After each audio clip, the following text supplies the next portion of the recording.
मैंने अक्सर लोगों को ना एक बात बोलते सुना है, जब आपकी ये बातें वो मान जाते हैं और फिर वो बोलते हैं कि ये तो अगले जन्म की बात है ना, इस जन्म में अभी तो मुझे किराया देना है, गाड़ी की ईएमआई देनी है, एक बार मैं पैसे कमाने शुरू कर लूँ, सेफ हो जाऊँ, स्टेबल हो जाऊँ। और मम्मी पापा ने भी यही सिखाया था, पड़ोसियों ने भी, कि तू सेट हो जा बस।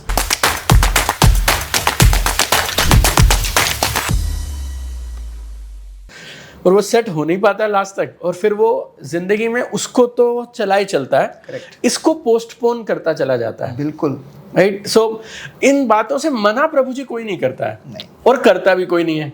और जब मैं उनसे पूछता हूँ कि आप करते क्यों नहीं, बस सर इस महीने और इस साल मैं ऐसा सेटअप कर लूंगा कि उसके बाद पैसे की प्रॉब्लम खत्म।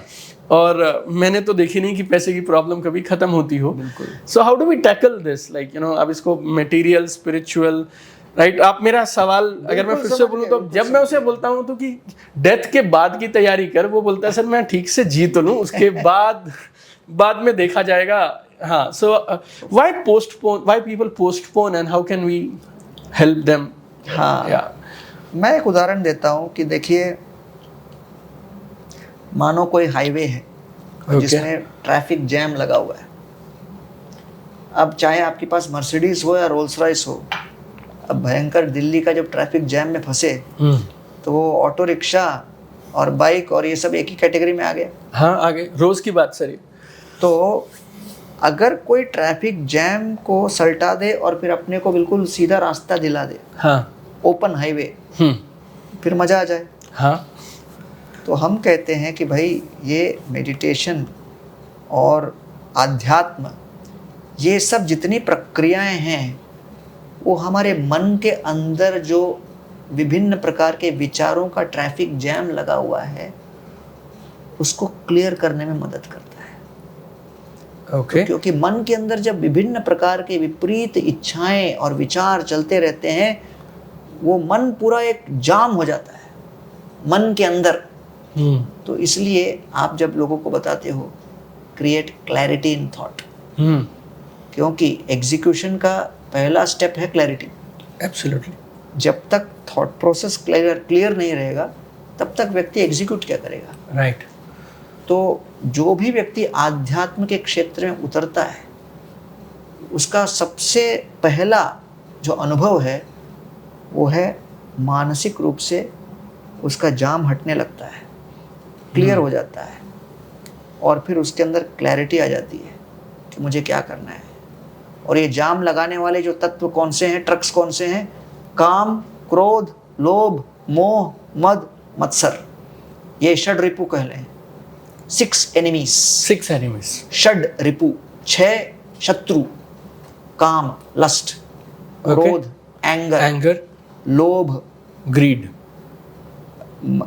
मोह, इल्यूजन, मत्सर विच इज द्वेष या जेलसी, एनवी।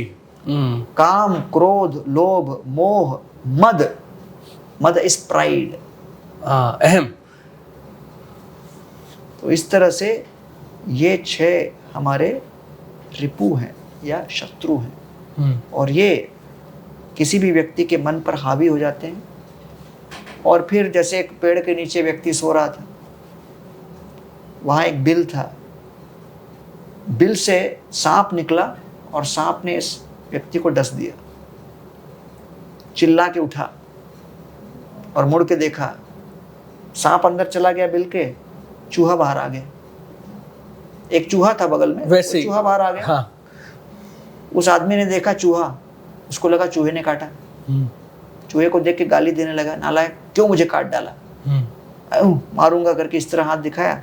चूहा डर के मारे अंदर घुस गया, लेकिन चूहे को बड़ा लगा कि यार अपमान हो गया। हाँ। मैंने जो गलत काम किया नहीं, उसके लिए गाली खा गया। राइट। तो जब अपन काम कुछ नहीं करते, उसके लिए गाली खाते, तो क्रोध ज़्यादा आ जाता है। तो चूहे ने कहा अब तो मैं असली में काटूंगा उसको। तब तक वो फिर सो के खराटे मारने लगा। चूहा बाहर निकला, काटता है, फिर चूहा छुप जाता है, ये जोर से चिल्ला के उठता है।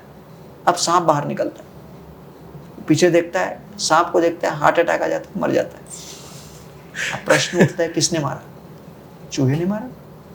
सांप ने मारा, उसके मन के भय ने मारा। तो इसलिए ये काम, क्रोध, लोभ, मोह, मद, मत्सर मिलकर हमारे मन में इतने विभिन्न प्रकार के विषम इच्छाएं पैदा करते हैं, भ्रम पैदा करते हैं।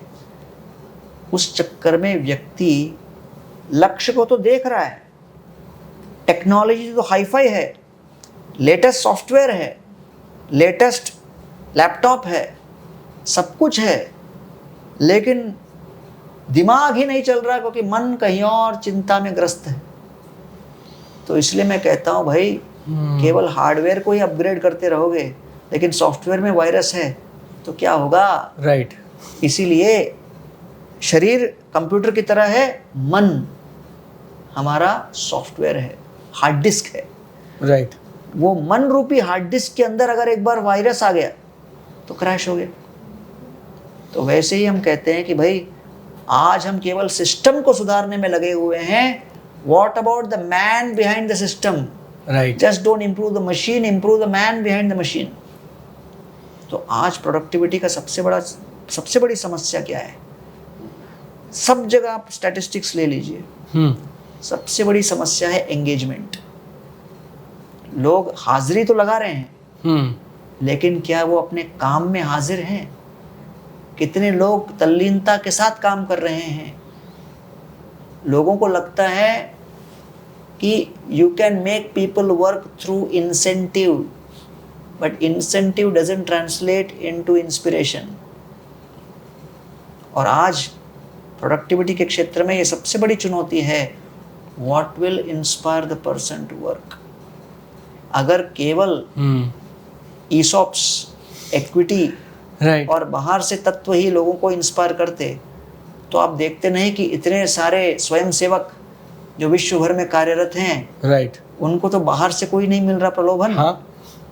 तो वास्तविक प्रेरणा आंतरिक होती है, और उस आंतरिक प्रेरणा को जागृत करने के लिए मानसिक रूप से स्वस्थ होना पड़ता है, क्योंकि तनाव पैदा होता है अपेक्षा और वास्तविकता के अंतर के कारण। Stress is caused due to gap between expectation and reality. That's the core, right? The core of the stress. Any amount, any kind of stress, हम किसी की भी लाइक अगर जिक्र करेंगे तो एक्सपेक्टेशन एंड रियलिटी के बीच का गैप। तो इसलिए आज मेंटल हेल्थ को लेकर चर्चाएं चल रही है।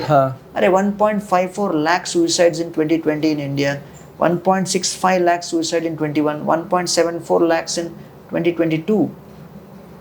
लोग इस तरह मानसिक पीड़ा अनुभव कर रहे हैं। You cannot ignore it anymore. Right. So we have to deal with it.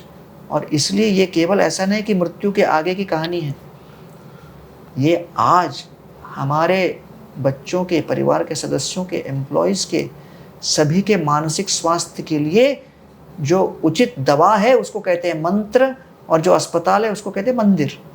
मन के अस्पताल को कहते हैं मंदिर। ये बढ़िया, एक बार फिर से बोलिएगा प्रभु जी ये वाली चीज़। मन के अस्पताल को कहते हैं मंदिर, और उस मन की दवा का नाम है मंत्र। मंत्र, समझ रहे हैं? राइट। इसलिए तो भारत में 20 लाख मंदिर हैं, 70,000 अस्पताल हैं। मंदिर इतने प्रचलित क्यों हैं?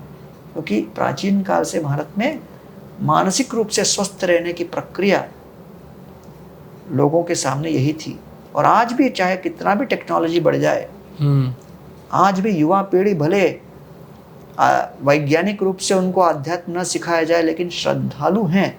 राइट। और लोगों की मंदिरों में जाने की संख्या कोविड काल के बाद 5-10 गुना बढ़ गई जी। तो इसलिए अगर हम एक सिस्टमैटिक, लॉजिकल, वैज्ञानिक तरीके से लोगों को भगवत गीता क्या है, उसके बेसिक्स क्या हैं, सिखाएं, तो न्यू एजुकेशन पॉलिसी 2020 के अंतर्गत इंडियन नॉलेज सिस्टम को बढ़ावा दिया जा रहा है। राइट। IIM नागपुर ने मुझे विजिटिंग फैकल्टी के रूप में नियुक्त किया है। Right. For life management skills 1.5 credit course है उसके अंतर्गत। I am a full fledged IIM Nagpur faculty, and other IIMs are also inviting, but I am right now not having my time. Right. But there is a big demand. तो मैं कहता हूँ भी penicillin America में उत्पादन हुआ, आविष्कार हुआ, लेकिन अगर उससे लोगों का शारीरिक ताप कम होता है भारत में, तो यहाँ पे उसको यूज करना चाहिए। राइट। वैसे गीता के ज्ञान से अगर मानसिक ताप कम हो तो चाहे कुरुक्षेत्र में क्यों ना वो उत्पन्न हुआ हो, लेकिन विश्व के किसी भी कोने में उसको देना चाहिए। उसलिए बिल्कुल प्रधानमंत्री सही मोदी जी सबको जाके गिफ्ट करते हैं। राइट सबसे बेस्ट गिफ्ट है वो। राइट। जैसे आपकी बात से मुझे ऐसे लग रहा है कि शायद एक हमारा मेंटल ब्लॉक ये है कि दो अलग अलग वर्ल्ड हैं, दो अलग अलग दुनिया है। एक मटेरियल वर्ल्ड जिसमें पैसा, गाड़ी,